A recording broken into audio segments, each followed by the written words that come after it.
अस्सलाम वालेकुम स्टूडेंट्स, उम्मीद है आप सबके सब बिल्कुल ठीक ठाक खैरियत से होंगे। एक्सरसाइज 1.2 हम कर रहे हैं क्लास 9 मैथ्स पंजाब बोर्ड की। क्वेश्चन नंबर 2 में सिंप्लीफाई द फॉलोइंग हमें कहा गया है और इसमें क्वेश्चन नंबर 1 अब हम देखेंगे 81 डिवाइडेड बाय 16 है और पावर -3/4 है।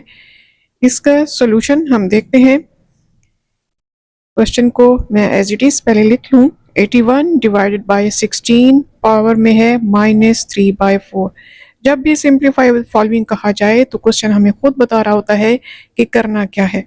इस क्वेश्चन में देखिए लॉज ऑफ इंडिसेस, ये पावर दी हुई है, ठीक है। तो इसका मतलब है कि लॉज ऑफ एक्सपोनेंट्स इंडिसेस उनको हमने यूज करना है, लॉज ऑफ एक्सपोनेंट्स यूज करना है। For example a by B -2 है तो ये -2 जो है a के साथ भी जाएगा और b के साथ भी जाएगा, डिनोमिनेटर के साथ भी। b-2 को अगर हम ऊपर लेकर आए तो लॉज ऑफ एक्सपोनेंट्स हमें कहते हैं कि डिवीजन की चीज़ को अगर मल्टीप्लिकेशन में लेके जाएं, ये हमने मल्टीप्लाई में लिया, तो जब भी डिवीजन से मल्टीप्लाई में जाएगा तो उसकी पावर जो है वो अपोजिट हो जाएगी। माइनस में है तो पॉजिटिव, ये -2 है, +2 हो जाएगा, ठीक है।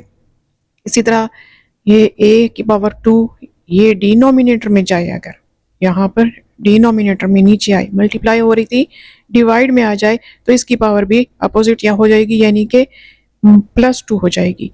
b पावर 2 है, a पावर 2 है, ये इन दोनों की पावर 2 है तो a की ब्रैकेट पर पावर 2 लिख लेंगे। तो ये देखिए क्या हो गया, कन्वर्ट कैसे हो गया, a बाई b -2 जो है वो कन्वर्ट हो गया b बाई a +2 से। तो यही रूल जो लॉज ऑफ एक्सपोनेंट्स का है ये हम यहाँ पर यूज करने लगे हैं। 16 बाई 18 सॉरी से कट करते हैं, 16 बाई 81 ये लिख लेंगे तो पावर पॉजिटिव हो जाएगी 3/4। यही लॉज ऑफ एक्सपोनेंट जो साइड पे हमने किया है इसको हमने अप्लाई किया है। अब 16 बाई 81 जो है ये ब्रेक कर सकते हैं, हम 16 को ब्रेक कर सकते हैं। देखिए कैसे, 16 को सबसे कम टेबल पर ब्रेक करें तो 2 है, 2 8 16 हो सकता है, फिर 2 पर ब्रेक हो सकता है, 2 4 8 और 2 2 4 और 2 1 2। तो 2 कितने टाइम्स आ गया, 2 इंटू 2 इंटू 2 इंटू 2, ये हो गया है 1 2 3 4 टाइम्स 2 है तो इसका मतलब है 2 पावर 4 इसे लिख सकते हैं। 2 पावर 4 डिवाइडेड बाय, अच्छा ये 2 पावर 4 भी मैं ज़रा बता दूं आपको कि ये किस तरह से 2 पावर 4 का क्या मतलब है। 2 इंटू 2 इंटू 2 इंटू 2 आया है हमारे पास 16 को ब्रेक करने से। तो सेम बेस हो और मल्टीप्लाई हो रही हो तो एक ही बार बेस लिखकर पावर ऐड हो जाती है, पावर क्या हो जाएगी 4 हो जाएगी। सबकी पावर 1 थी ना, ऐड होकर 4 हो जाएगी। तो 16 ब्रेक हो गया 2 पावर 4 में। 81 को भी ब्रेक करके देखते हैं। 81 सबसे कम कौन से टेबल पर ब्रेक होगा, 3 के टेबल से ब्रेक हो सकता है, 3 2 6, 3 7 21, ठीक है। फिर 3 के टेबल से ये ब्रेक हो सकता है, 3 पर इसे 3 के टेबल से इसे 3 9 27 और 3 3 9 और 3 1 3। तो 3 भी 4 टाइम्स ब्रेक हुआ है, यानी कि 3 इंटू 3 81 3 टाइम्स 4 टाइम्स ब्रेक हुआ है, 3 इंटू 3 इंटू 3 इंटू 3, और इसे हम 3 पावर 4 लिख सकते हैं। 81 भी ब्रेक हो गया 3 पावर 4 में। इसी को हम लिख लेते हैं 3 पावर 4, और इनके बाहर जो पावर थी वो एज इट इज आएगी, वो थी 3/4, ठीक हो गया। नेक्स्ट स्टेप में हम क्या करेंगे कि ये पावर जो है लॉज ऑफ एक्सपोनेंट्स कहता है कि हर एक पर जाता है, अंदर हर एक पर ये जाएगी ये पावर। तो 2 पावर 4 के साथ भी ये पावर आएगी 3/4, और डिवाइडेड बाय 3 पावर 4 के साथ भी ये पावर जाएगी कौन सी 3/4। 4 और 4 कैंसिल हो सकता है, एक न्यूमरेटर में एक डिनोमिनेटर में, तो इसलिए ये कैंसिल हो जाएंगे। क्या रह जाएगा हमारे पास यहाँ पर 2 पावर 3 रह जाएगा सिंपली, क्योंकि 4 1 4 4 1 4, तो 2 पावर 3 रह जाएगा। और डिनोमिनेटर में भी ये देखिए 4 1 4 4 1 4, डिनोमिनेटर में भी 1 है, ऊपर भी 1 है, 3 1 3 और नीचे के 1 को लिखने की ज़रूरत नहीं, तो 3 ही रह जाएगा, इसलिए 3 पावर 3। ठीक है, ऊपर है हमारे पास 2 पावर 3 और डिनोमिनेटर में है 3 पावर 3। 2 पावर 3 का क्या मतलब है? 2 पावर 3 का मतलब है कि 3 बार 2 लिखा जाएगा। 2 पावर 3 का क्या मतलब है कि 3 टाइम्स 2 को लिखा जाएगा। हम जानते हैं 3 टाइम्स 2 मल्टीप्लाई हो रहा हो तो उसे 2 पावर 3 लिखा जाए। ठीक है, उस तरह लिखें या उस तरह लिखें, ये सब किसके इक्वल होंगे? 8 ही के इक्वल होंगे। यानी 8 को ब्रेक किया जा सकता है 2 इंटू 2 इंटू 2 और 2 पावर 3, कुछ भी लिख लें। ठीक है, तो 2 पावर 3 की जगह हमने 8 लिख लिया। और इसी तरह 3 इंटू 3 इंटू 3 को 3 टाइम्स, ये जो है मैं यहाँ पर दिखा रही हूँ कि 3 इंटू 3 इंटू 3 क्या हो जाएगा? 3 3 ज़र 9, 9 3 ज़र 27, तो 3 पावर 3 का मतलब 27। बस ये आंसर आ गया आपका।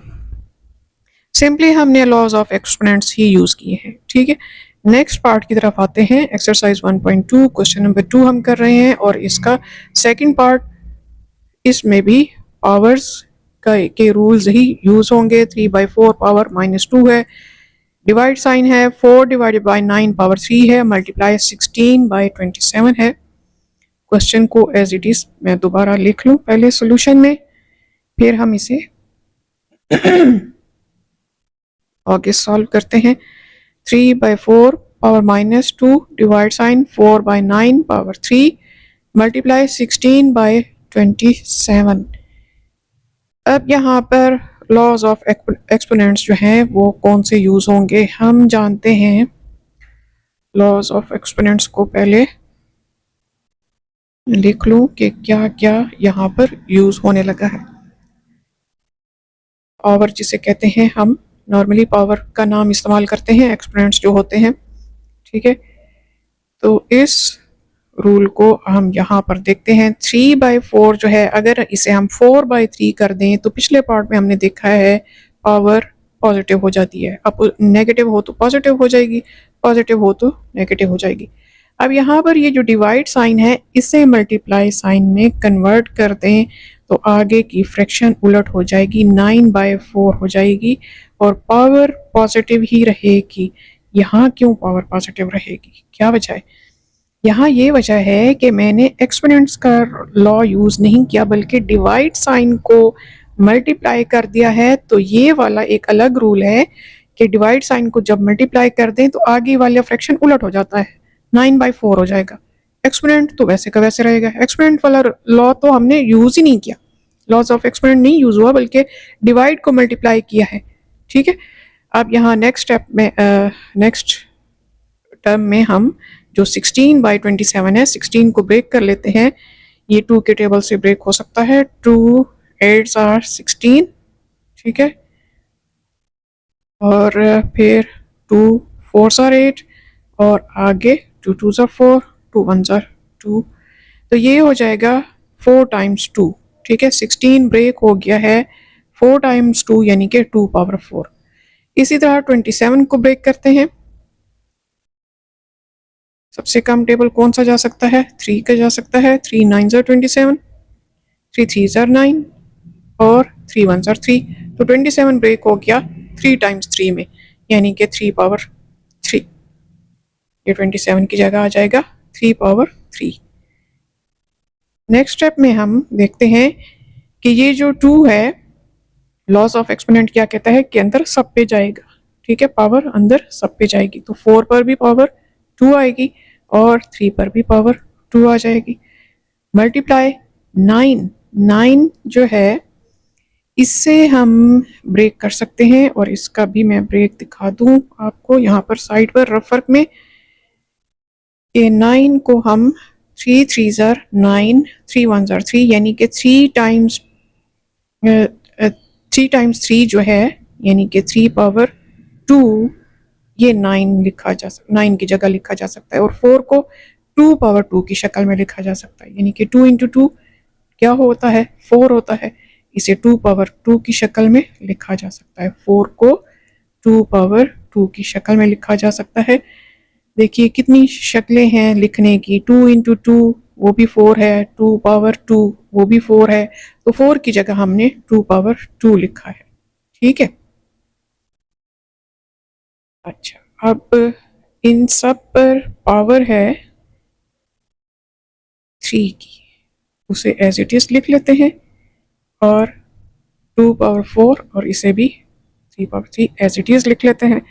अब ये जो 4 है इसे भी तो ब्रेक किया जा सकता है, इसे भी तो 2 पावर 2 लिख सकते हैं, और बाहर 2, बाहर कहाँ है 2, 4 की पावर 2 जो थी वो हमने लिखी है। ठीक है, 3 पावर 2 एज इट इज लिख लिया। अब ये 3 पावर 2 भी है और